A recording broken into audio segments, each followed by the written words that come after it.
ভারী বৃষ্টিতে রাজধানীর বিভিন্ন এলাকায় দেখা দিয়েছে জলাবদ্ধতা। পানিবন্দী হয়েছেন অনেক নগরবাসী।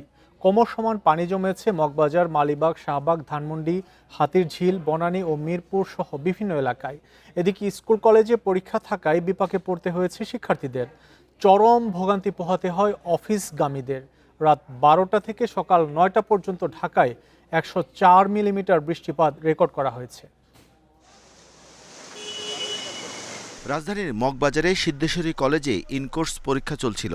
তুমুল বৃষ্টি আর জলাবদ্ধতার মধ্যেই পরীক্ষার হলে আসতে হয় কলেজের শিক্ষার্থীদের। একই ভোগান্তি বাসায় ফেরার সময়ও।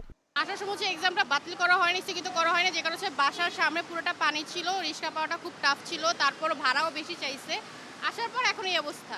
এই যে দেখেন না রাস্তায় কি অবস্থা, মানে পুরো পা হাঁটু পর্যন্ত হয়ে গেছে আর কি। সপ্তাহের প্রথম দিনে চরম দুর্ভোগে পড়েন অফিসগামী নাগরিকরা। 4-5 বার বাহন পরিবর্তন করে গন্তব্যে পৌঁছাতে হয় অনেককে। গাড়ি চালানোই যায় না এমন অবস্থা। এই মগবাজার ওখান থেকে এসে গুলশান একের ওখানেও পানি দেখলাম, আবার এখানে এসে তো এই অবস্থা। মরার উপর খাড়ার ঘা হিসেবে যোগ হয়েছে চালকদের বাড়তি ভাড়া আদায়। যাত্রীরা অভিযোগ করেন 50 থেকে 60 টাকা রিকশা ভাড়া কোনো কোনো ক্ষেত্রে 300 টাকা উঠেছে। এলিভেটেড এক্সপ্রেস ফুল বন্ধ জ্যামের কারণে, বৃষ্টির কারণে। আমরা আজকে 1 ঘন্টা এলিভেটেড এক্সপ্রেসে ওয়েট করছি, তারপরে যে এখন নেমে গেছি রিক্সার জন্য, তাড়াতাড়ি যাওয়ার জন্য। সিএনজিতে আমি 300 টাকা ভাড়া দিলাম এইটুকু আসার জন্য, মাত্র 20 টাকার ভাড়া।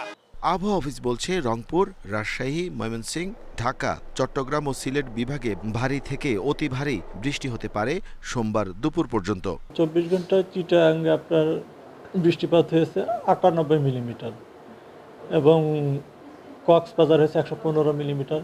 এ সময় ঢাকায় হয়েছে আপনার 97 মিলিমিটার বৃষ্টিপাত এবং আজকে ভোর 6টা থেকে দুপুর 12টা পর্যন্ত ঢাকাতে 82 মিলিমিটার বৃষ্টিপাত রেকর্ড করা হয়েছে। একে তো জলাবদ্ধতা, তার উপর বৃষ্টির কারণে যানবাহনের কম গতি, সব মিলিয়ে যানজট দেখা দেয় রাজধানীর অনেক সড়কে। Arafatur Rahman, independent news, Dhaka.